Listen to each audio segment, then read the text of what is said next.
Hey everybody, happy Friday and welcome to ThinkGeek This Week. We are pleased to be here joining you today from sunny Stonehenge in celebration of the summer solstice, which we'll talk about It's very peaceful here. A little bit later on today. I am Jeff. I'm Frage. Thanks for joining us here. This week, Bianca's not with us. She's on vacation. How dare she? We hate her and are terribly jealous. Here we are still working, and she's on vacation. I know. She's off actually exploring the mountains of Denver. She's been hiking throughout Colorado, which is kind of apropos of one of the products we're going to talk about today. True. But we certainly wish her the best on her vacation, and we'll look forward to having her back next week. We certainly don't hope that some kind of calamity befalls her on her way back for daring to not be here. Like a robot dinosaur attack? That would be terrible. It would be. Hey, speaking of robot dinosaur attack. So we've launched a bunch of great new products this week, as every week. And this is one of them here. This is the Aloy Chibi plush from Horizon Zero Dawn. It's a shame Bianca's not here to be hanging out and talking about this, because this is, I think, probably her favorite game of the past year. Honestly, I think if she was here, she wouldn't stop talking about it. She'd take it from us. So in Horizon Zero Dawn, you, of course, take on the role of Aloy, the protagonist in the game, as you hunt vicious robot dinosaurs. Wait. So, robot dinosaurs. Mm-hmm. Why don't I have this game in my life? Apparently, you've made some questionable decisions. I truly have. It's a shame. Well, see, my problem is that I don't have a PlayStation. I only have PC. That is a problem. You're right. Not so much, because there's Steam sale going on right now. There is, which is a great way to spend the leftover money that you've not spent on these great products that we're going to talk about this week. That's good. I like that. So we just launched this Aloy plush this week. Don't let her diminutive size and cute stature fool you. She is packed with all of the signature badassery that she brings from the game, and would be a great addition to your collection. We've also launched this week a couple of new additions to our Fiesty Pets line. Many of you may have seen these before, featuring Aaron, our intrepid Fiesty Pets video star. So our Fiesty Pets are cute. They're very cute until they aren't, until they get evil. So we have an evil grin version now, and a tongue out version of the Fiesty Pets, and these sort of add on to the original snarling Fiesty Pets, of which we also have some miniature versions now. So in the tongues out Fiesty Pets, we've got a dog and a cat and a bear and a monkey. In the chaos everywhere, Fiesty Pets everywhere. On the evil grin version of the Fiesty Pets, we have a gray dog, an orange cat, a brown bear, and a unicorn, which is grinning unicorns are always handy. Yeah, they don't really snarl so much, so yeah. I don't think that fit too well for that one. And in the miniature Fiesty Pets, we've got the dog, the orange cat, the brown bear, and again, a unicorn. So some really fun products. Those miniature ones, they actually hang, don't they? Yes, they have little lanyard or old plastic carabiners. These are designed to dangle off of your bag, but I don't know. I think with the right application, these could be quite fetching. It's probably going to be the new fashion trend of the summer. They go with everything. They really do. And they suit your mood no matter what it is. It's true. Right? You can be happy or angry. You're feeling sassy. Absolutely. We did get some feedback that some parents thought that the toothy, the snarly looking Fiesty Pets were a little mean looking. So yeah, we decided to just tone it down a little bit. This guy reminds me, now that you've put this into my head, of course. Yes. Reminds me of the Joker a lot. Oh right, yeah. From Cesar Romero, right? From the 1960s Batman. He's got a bit of a really bit of a diabolical kind of a look to him, and a pencil thin mustache. Yeah, it does kind of look like Cesar Romero. He is for sure diabolical. So these guys will help you in all of your plotting. They're a lot of fun. What else do we have this week? We've got this. Link. We have a really nice 10-inch PVC painted statue of Link, and as you can see here, he's very detailed. He's got his Guardian arrow loaded up and a Traveler's shield. The base here, I don't know if you can see, let's hold it up so you can. So the base has the Sheikah eye on it, and we've taken it out of the packaging so you don't have to. For a 10-inch PVC, he looks pretty spry. He does. You know, for having been in magically induced coma for about 100 years. Yeah, that was one of the most fun parts, I would say, of the game for me, was how Link is. You know, you launch into the game and immediately sort of the cover is pulled away on this structure where Link has been resting for the past century. Sort of hot tub sarcophagus thing. Yeah, and he just pops up and he's like, all right, well, let's get to it. You know, straps on, breaks some pots open and gets his gear and heads on out into an adventure. Immediately starts sprinting. It's I kind of need a stretch after a long soak. I can't even be quite that active when I wake up in the morning, but Link manages it after 100 years, which is pretty cool. We can only all hope to aspire to such. And what else do we have this week? This week we also have these new Game of Thrones house coins. Aaron, if you got the graphic to throw up there. These are interpretations of Stark branded coins, and I believe they're Lannister branded. Targaryen. Yes. Sorry, yes. House Stark and House Targaryen. My bad. But like a Lannister, with these, you could always pay your debts. You went there. You actually went there. I did. I had to.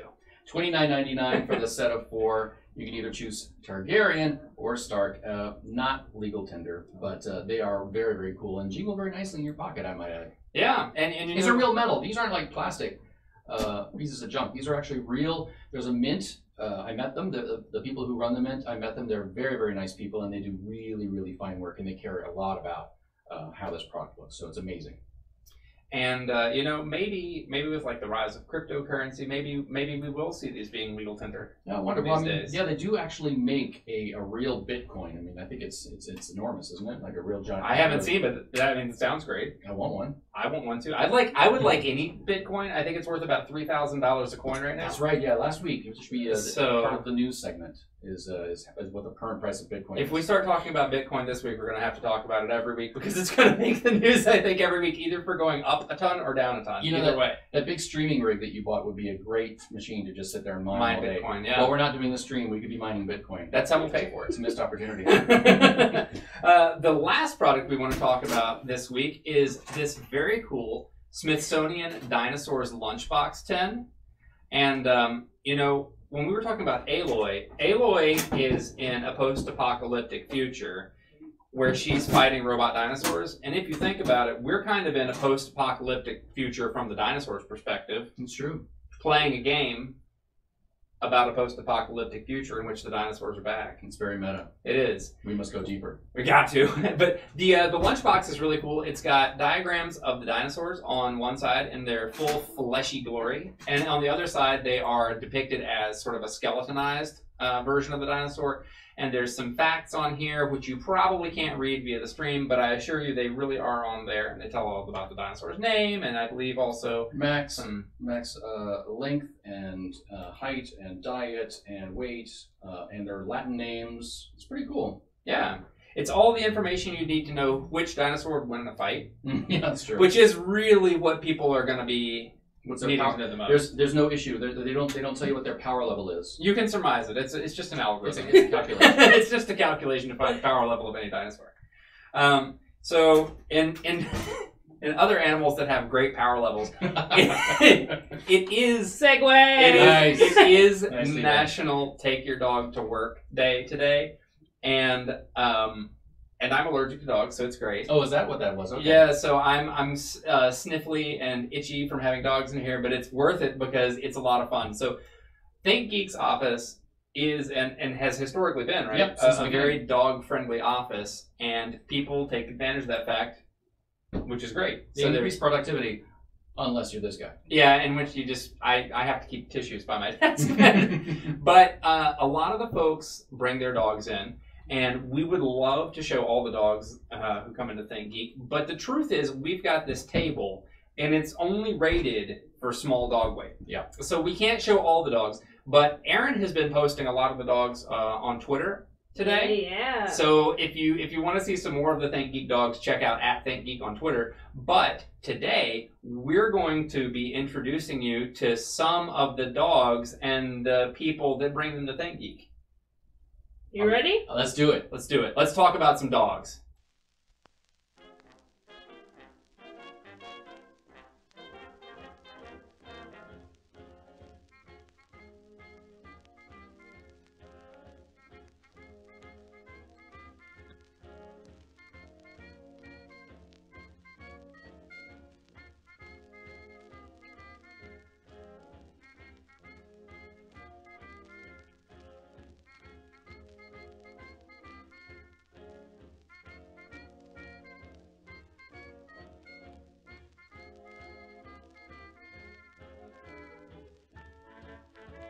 Switch.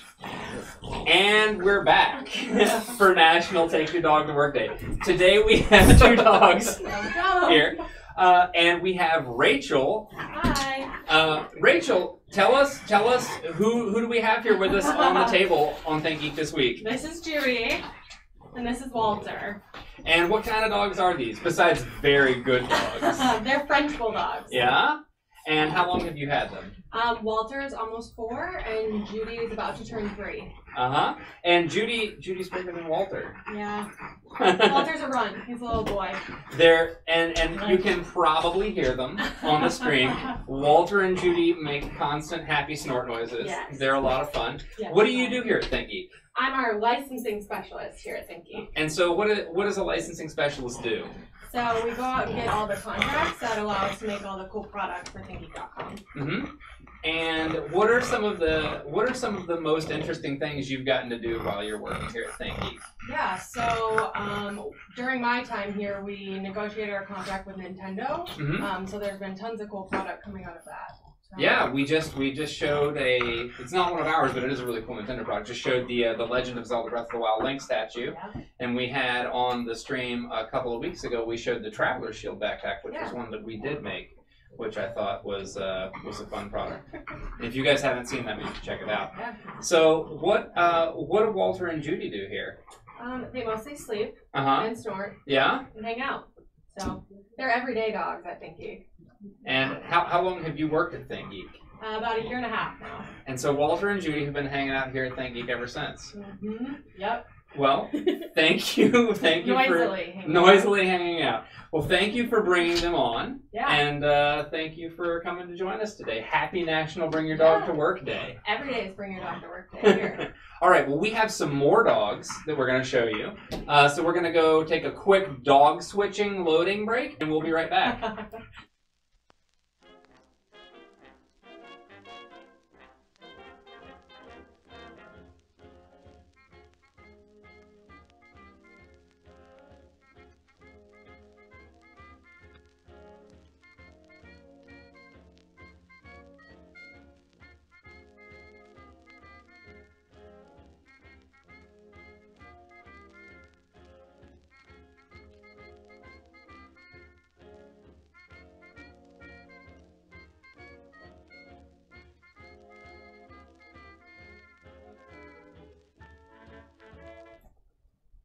Puppy segment number 2, I'd like to introduce you to Christopher Brose. Chris, what do you do here? Hi, I am the marketing art director. So I am in charge of all of the graphics for the website and the emails and the catalogs and trade shows and everything. And who is this? This is Winston. Winston is a West Highland Terrier, also known as a Westie. Buddy. He is about 3 years old, and he's very hyper, still a puppy in his own head. Does he know any tricks? Pretty much just to not get into things. And not get on tables? Very Which is important why he trick. looks quite so nervous. Yes. Or maybe he thinks he's at the vet. Yeah, this is the only time he gets up on the tables at the vet, so he's a little nervous. We're not going to He's poke a you, good buddy. boy.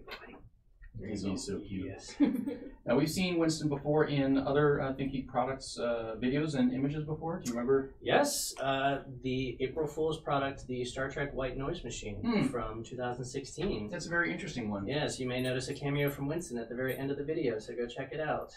Yeah, that cameo from Winston. Definitely not me. I'm not in that one. No phrases, just Winston's. Just Winston's. Well, thank you so much. So you've had him for 3. You said it's 3.5 years. Yep, we had him. And you from bring him to the office very often. Bring him every once in a while, not as much as other people do. He has an amazing dog walker who treats him so well, and he gets a lot more exercise during the day than I would probably give him here. So that's fair. Yeah. That's fair. So he only comes in on special occasions, but he loves it. He loves toys. He loves people. He loves dogs. So this is kind of the perfect place for him. He loves dogs. So does he get along with Judy and with Walter? He would love to get along with every dog. It's the other way around, I think. Other dog get along with him, yes. They can be a little bit. He's just like, play with me, be my friend. That's awesome. Well, thank you so much for bringing Winston by. Of course. Winston. There you Oh, go. yes. All right, so do we have a dog unloading screen? We're just gonna pretend to load more dogs? Yeah, let's just load more dogs, but actually not load more dogs. Okay, good.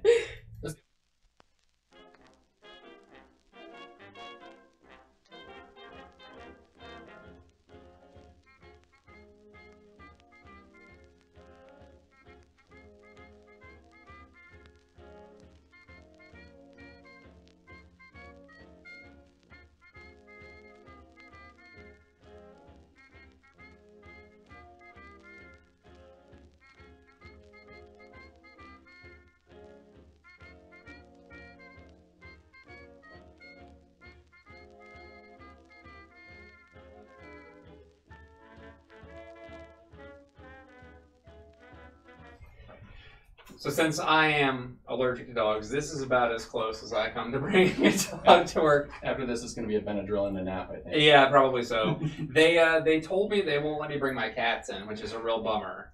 Yeah, we did have one cat. I remember Jacob used to bring his cat Luna in way back in the day, but she pretty much didn't get out of the crate. So we have too many people who are really allergic to cats, way more than we have people who are allergic to dogs. Yeah, Erin is allergic Just to give us cats. the thumbs Oh, up. so bad. Cats are poison to Erin. So that was National Take Your Dog to Work Day. Thank you for participating in that with us. If you have a dog that you take to work, let us know in the comments. We'd love to see photos of your pups. Yep, Instagram that. Yes. Hashtag Geek Famous. Put one of our T-shirts. Yeah, if you can get your dog into a ThinkGeek product shop, that's a pretty surefire way to sucker us into helping you get some fame for your pups. Definitely. So there were some cool things that happened this week. What kind of things happened?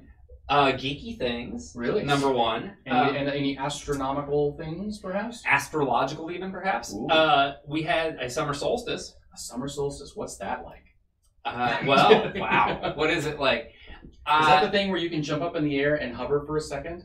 Like right at the moment of the solstice? Yeah, of course. Is that Gravity true? turns That's off. true, right? Gravity turns off for 1 microsecond during the solstice. It's a well-known scientific fact. Aaron's not buying it. So the summer solstice is, of course, the longest day of the year. It is when the Earth's pole is axially most aligned toward the sun. So the North Pole in the northern hemisphere is most closely aligned toward the sun. Gives you the longest day of the year. I was actually looking up some of the day lengths on the solstice, and apparently up closer towards the Arctic Circle, there are places that experience, like, no joke, 23 hours plus of uninterrupted daylight, which is crazy. We this year had, I think it was 14-ish hours here in Virginia. We're right outside of Washington, D.C.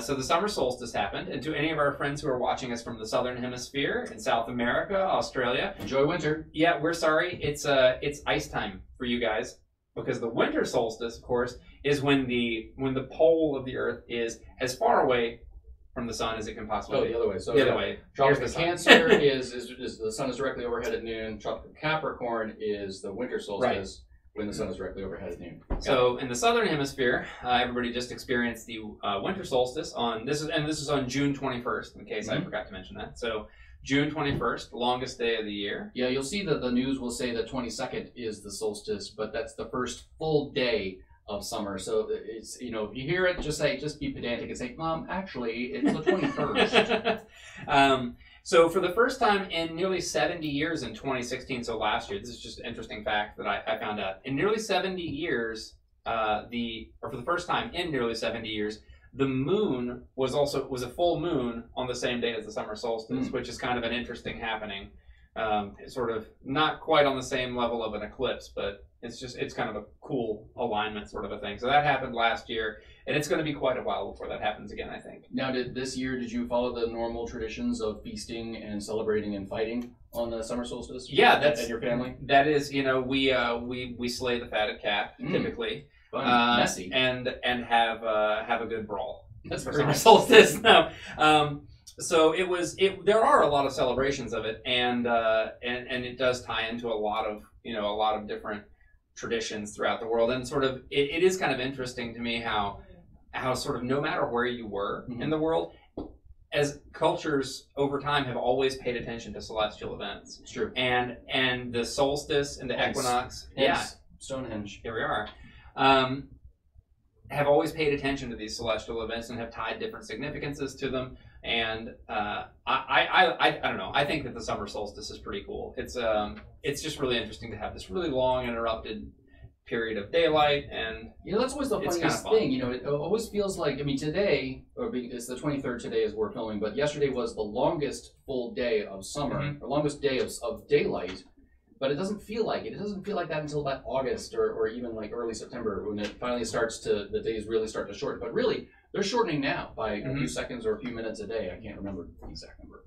Yeah, and but the other thing is, in August you also get the benefit of it being here in Virginia 500 degrees, which makes it feel even more summer. It's beastly. I'm not gonna lie. Yeah, and sort of turning that summer solstice thing on its head, Game of Thrones came out with a winter theme. A winter-themed trailer. So #winter is here. Game of Thrones has released their second trailer.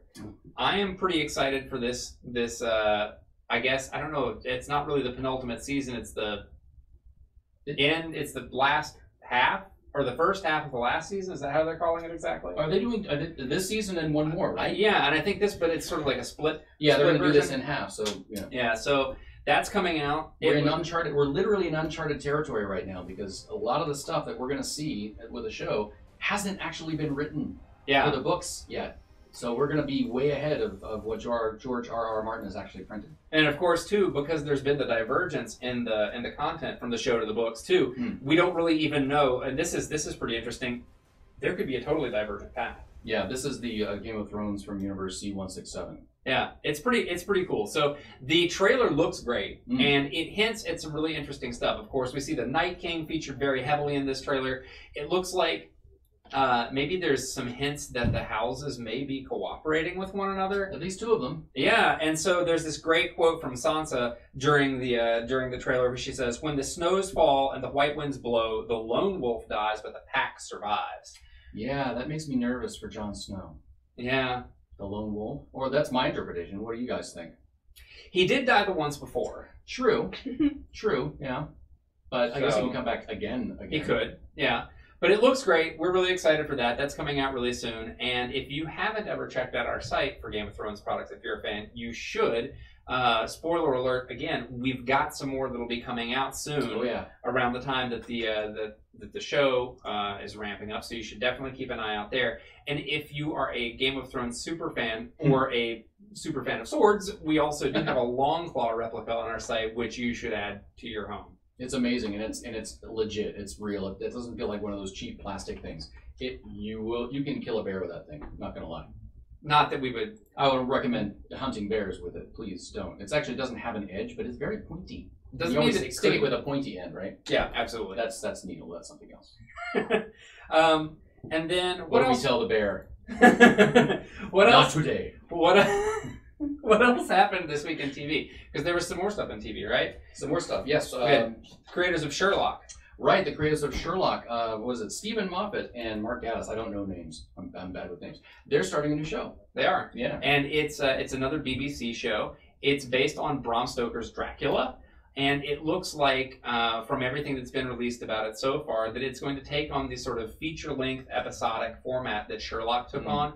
They are describing it as a mini-series, so we're not exactly sure how many episodes there's going to be. But Stephen Moffat and Mark Gatiss haven't begun writing it. Very interesting. So they've announced that it's coming, and it looks like this might be a way for them to fill their time. They sort of said that getting time on the schedule with Benedict Cumberbatch and Martin Freeman has become pretty difficult.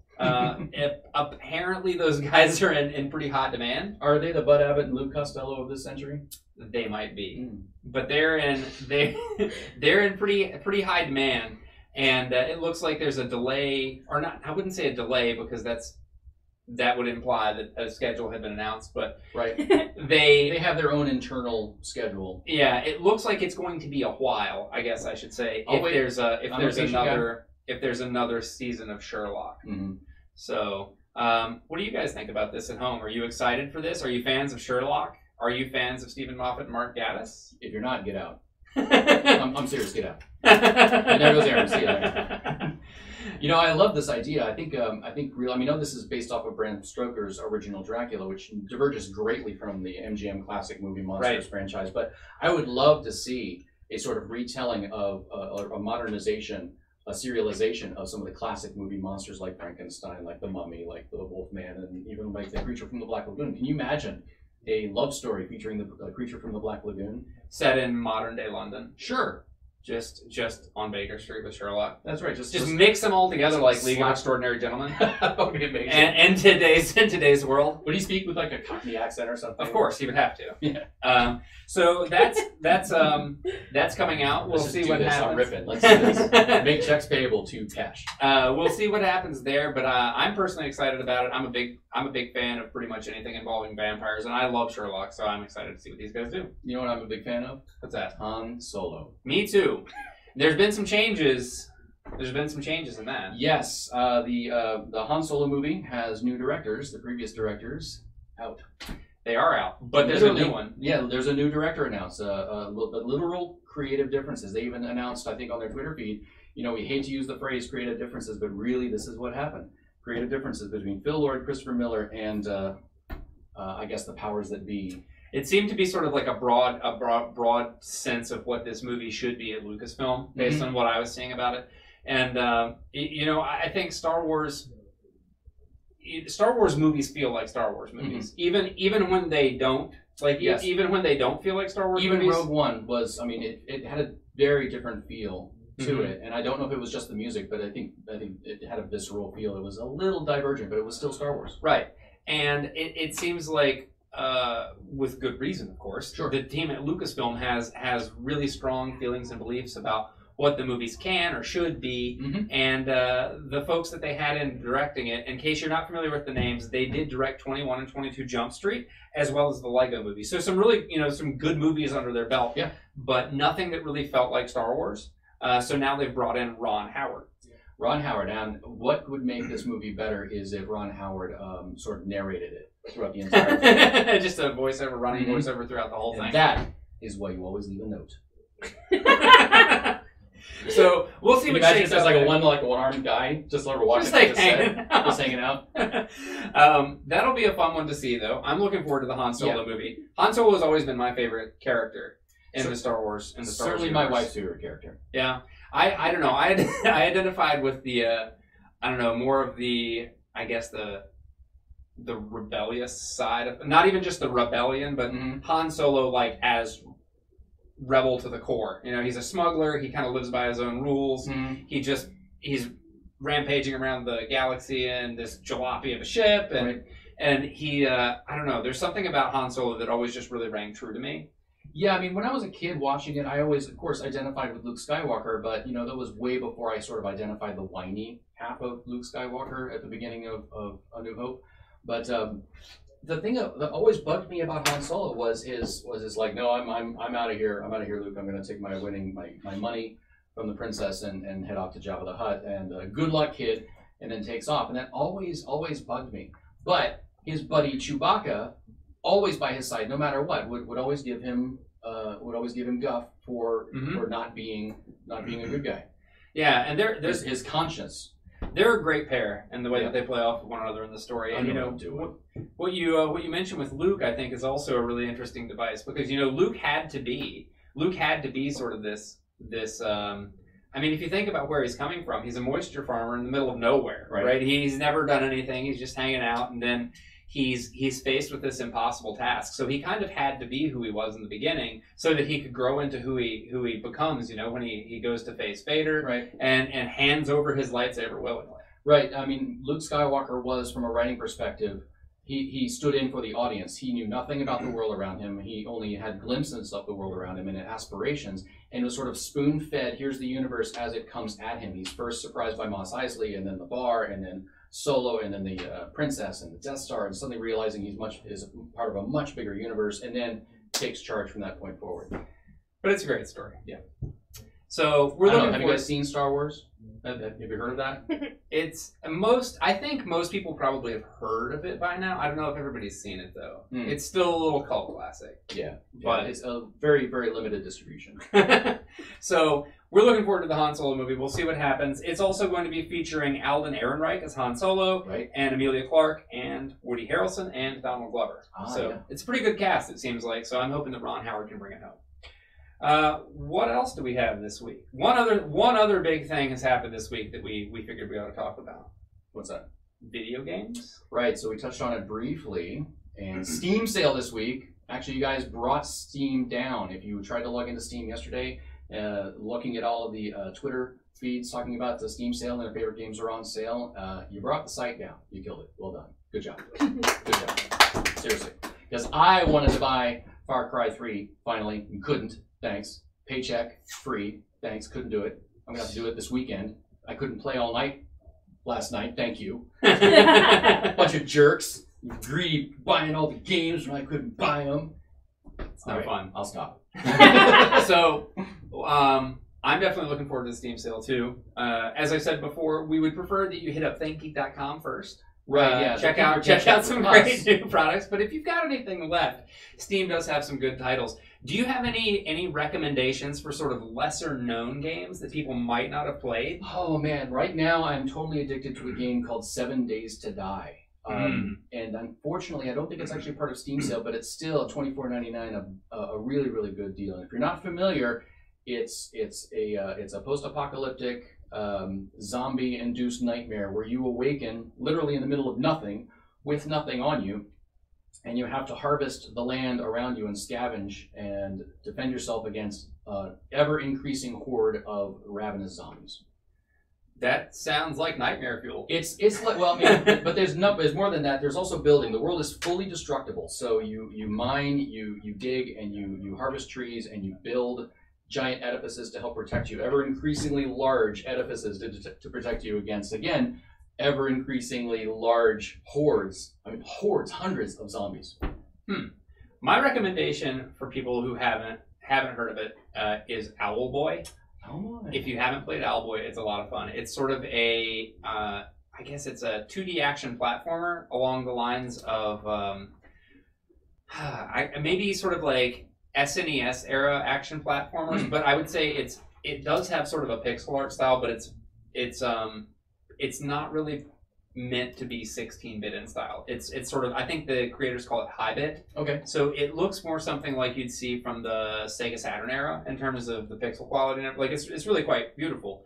But you play the role of a non-speaking Owlboy on a quest to sort of protect your homeland and reclaim it from pirates. And it's got some great puzzles. It's really fun. The controls are really good. It's a unique story. It was really a labor of love. It took years to create for the creator, and it is part of the Steam sale. I can't remember how much it is, They but both are. 7 Days to Die is 60% off. Wow, that is a And- bargain, you guys, because they just released a new patch. Go get it. Owlboy's 33% off today. That's So amazing. Owlboy, 30% off. So if you haven't played either of these, you should check them out. If you have any other recommendations for great games for us or for the folks that are watching on the stream, I got a long weekend coming, guys. Give me some games to play. yeah, give us your recommendations. And owls and pirates are known natural enemies. They are. It's true. It's a really inventive game. Everybody who hasn't played it should check it out. I will check it out. I evangelize hard for Is Owlboy. it controller based or keyboard? You can do either one. Okay. I've been playing it on a keyboard, and it's fine. Okay. I don't have any trouble with it at all. I got both, but just a matter of I have to go dig it out. And, Yeah, no, so it's- the drivers are installed. It's good on a keyboard. It's so it has this interesting shooting mechanic that you can use with your mouse. So you sort of have I see. you have this reticle that you can kind of move around the Okay. screen, and you can do that with your mouse, or you can do it with With the right thumbstick. stick. Yeah. Okay. Cool. So, anyway, that's it for this week in Geek News. If you have any other geek news that you'd like to share with us, please do so in the comments. Leave us a note. And I think that about wraps up our show for the week, right? That's it. I've been Frage. I've been not Bianca. I'm still Jeff. Bianca will be back with us next week. Thank you very much for watching. Have a fantastic weekend, and we'll catch you next week. Live long and prosper, y'all. Bye.